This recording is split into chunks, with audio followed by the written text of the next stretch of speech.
Il était une fois une jeune femme aux cheveux d'or, possédant des yeux d'un bleu au ciel d'azur.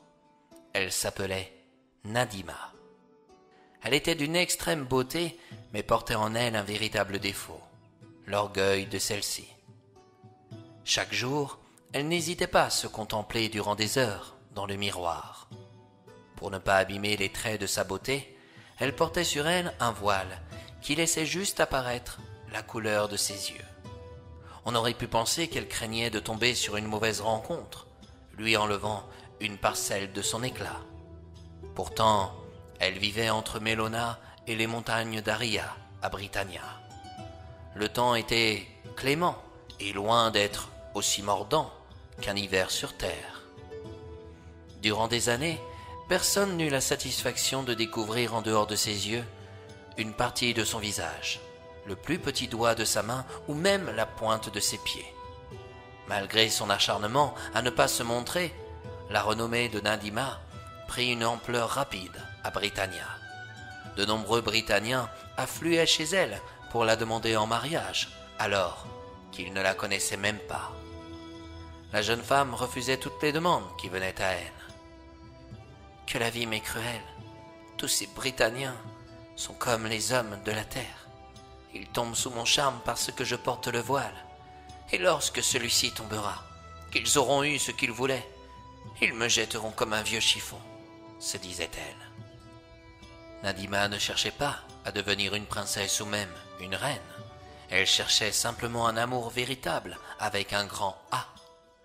Existait-il dans les contrées de Britannia? Parfois, elle se le demandait. Un beau jour, sa popularité ne se fit pas entendre dans les oreilles d'un roi, mais plutôt d'un jeune homme qui portait un rôle essentiel pour ce monde. Il était le soleil. Quand il se déplaçait, il pouvait instantanément se transformer en torche brûlante et partir à la vitesse de la lumière dans le ciel. S'il pleuvait à l'Orienta, par exemple, c'est parce qu'il se posait dans un autre lieu pour diverses raisons. D'ailleurs, depuis quelque temps, les Britanniens commençaient à regretter ces rayons matinaux quand une journée se levait. Pourquoi? Car le soleil arrêtait sa course au-dessus de la maison de Nadima pour s'assurer de ses propres yeux bleus dont on disait envoûtants. Le soleil laissa passer quelques semaines et un matin, il décida de se lever plus tôt que prévu. C'est alors qu'il vit la jeune femme sortir de chez elle dans son jardin, les pieds nus. Elle se promenait dans la rosée matinale. Nadima était persuadée que personne ne pouvait la voir, car tout autour de son jardin se dressait un très haut mur. Quand le soleil la découvrit, il en eut le souffle coupé. Sa renommée était bien réelle. Nadima était d'une extrême beauté. Il s'éprit d'un amour brûlant à son égard. C'est pourquoi, dès le lendemain, il envoya 2 messagers chez elle. Ces messagers étaient des astres célestes. Nadima l'ignorait. Après avoir frappé à sa porte, ils attendirent. Il se doutait bien qu'elle allait les accueillir sous son voile, ce qui fut le cas. « Bonjour, messieurs, soyez les bienvenus, » leur dit-elle. « Qu'est-ce qui vous amène chez moi ?»« Nous sommes tous deux de petits astres, venus vous faire une demande en mariage. Entrez donc. Prenez place à ma table, mangez un peu, buvez à votre aise. Nous reparlerons de cette demande plus tard. » « Nous ne sommes pas venus pour nous asseoir, manger ou boire, belle jeune femme. Nous sommes venus te chercher car notre maître, le soleil, souhaite que tu deviennes sa femme. » Nadima ne put s'empêcher d'éclater de rire, à la grande stupéfaction des petits astres. « Le soleil? Vous êtes sérieux? »« Oui. »« Vous savez, beaucoup de Britanniens m'ont demandé en mariage, mais ils sont repartis chez eux. »« Ne te moque pas de notre maître. Tu ne pourras pas trouver un meilleur mari, » rétorqua l'un des astres. « Le soleil n'est pas du tout le fiancé que je recherche. Toute la journée, il vagabonde les contrées de Britannia et la nuit, on ne sait jamais où il couche. Avec lui, je suis certaine de l'attendre sans cesse. Oh non, je ne veux pas vivre dans une solitude qui abîmerait l'éclat que je porte. » Les astres réalisèrent qu'ils n'arriveraient pas à la faire changer d'avis. D'un certain point de vue, Nadima n'avait pas tort non plus. Ils prirent congé et s'en allèrent retrouver le soleil. L'un d'eux lui déclara « Nadima ne veut pas de toi. Elle nous a dit que tu vagabondais toute la journée dans les contrées de Britannia. La nuit, tu couches où personne ne peut le savoir. Elle ne souhaite pas t'attendre désespérément. Vraiment? Eh bien, puisqu'elle agit ainsi, elle va m'attendre. Ah, c'est moi qui vous le dis, se fâcha le soleil en devenant tout rouge.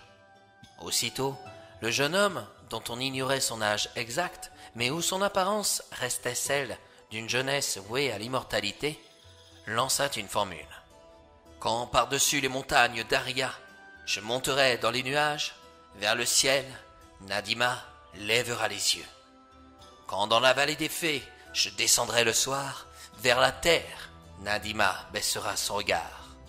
Quand plus tard j'irai me coucher, au bord d'un chemin, elle restera postée, seule à attendre toute la nuit que je reprenne ma course d'aujourd'hui.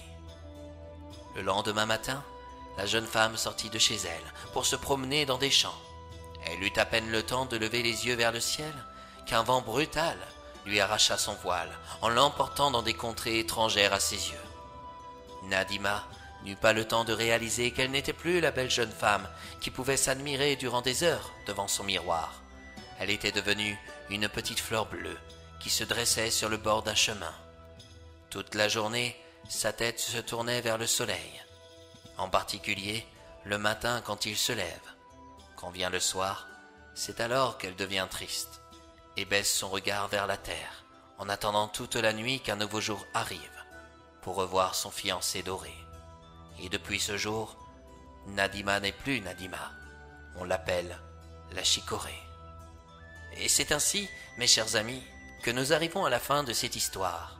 Vous comprendrez par celle-ci qu'il ne sert à rien de se protéger du regard d'autrui et qu'il est important de s'accepter tel que nous sommes. À force de toujours rechercher la perfection, on finit tôt ou tard par tomber sur une situation que l'on regrette. Alors, n'ayez pas peur de lever vos voiles. N'ayez pas peur de profiter des rayons du soleil lorsque celui-ci vous éclaire. Et n'ayez pas peur de prendre la vie comme elle vient.